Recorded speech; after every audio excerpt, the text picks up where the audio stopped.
قرآن میں سورہ یوسف میں اللہ رب العزت ارشاد فرماتے ہیں، سورہ یوسف آیت نمبر 2، اِنَّا أَنزَلْنَاهُ قُرْآنًا عَرَبِيًّا لَعَلَّكُمْ تَعْقِلُونَ کہ اس قرآن کو ہم نے عربی زبان میں نازل کیا تاکہ تم لوگوں میں سمجھ عقل پیدا ہو جائیں۔ اس سے پتہ چلا کہ قرآن یہ بھی انسانوں میں عقل اور سمجھ پیدا کرنے کا سب سے مضبوط ذریعہ ہے۔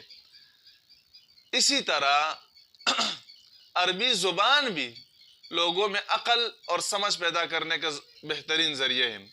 تو اگر کوئی عقل مند بننا چاہتا ہے، دانشور بننا چاہتا ہے، تو وہ قرآن اور عربی زبان ان دونوں چیزوں کو لازم پکڑے۔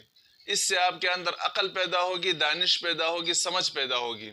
اور اس کی سب سے بڑی مثال ہمارے سامنے صحابہ کرام کی ہے کہ دنیا کی سب سے جاہل ترین قوم عرب مانی گئی ہے۔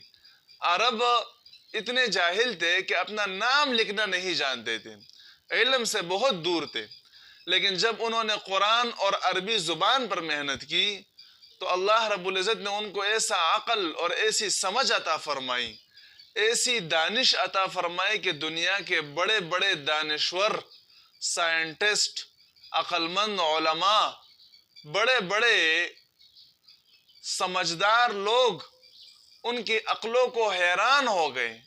ایسی عجیب سمجھ اللہ رب العزت نے ان کو عطا فرمائی کہ دنیا کو حیران کر دیا۔ تو یہ علم، یہ عقل، یہ سمجھ ان کو قرآن سے اور عربی زبان سے حاصل ہوئی۔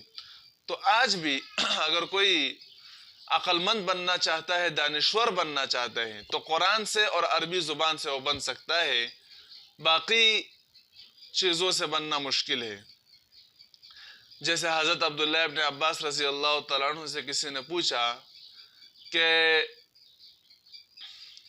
قرآن میں آتا ہے کہ بعض لوگوں کو منہ کے بل ہنکایا جائے گا، یعنی وہ منہ پر چلیں گے، پاؤں پر نہیں چلیں گے۔ تو کسی نے پوچھا کہ حضرت منہ پر کیسے لوگ چلیں گے؟ ہم نے تو دنیا میں دیکھا ہے کہ پاؤں پر لوگ چلتے ہیں۔ تو حضرت عبداللہ ابن عباس رضی اللہ تعالیٰ عنہ نے ارشاد فرمایا، جو پاؤں پر چلانے پر قادر ہے وہ منہ پر بھی چلانے پر قادر ہے۔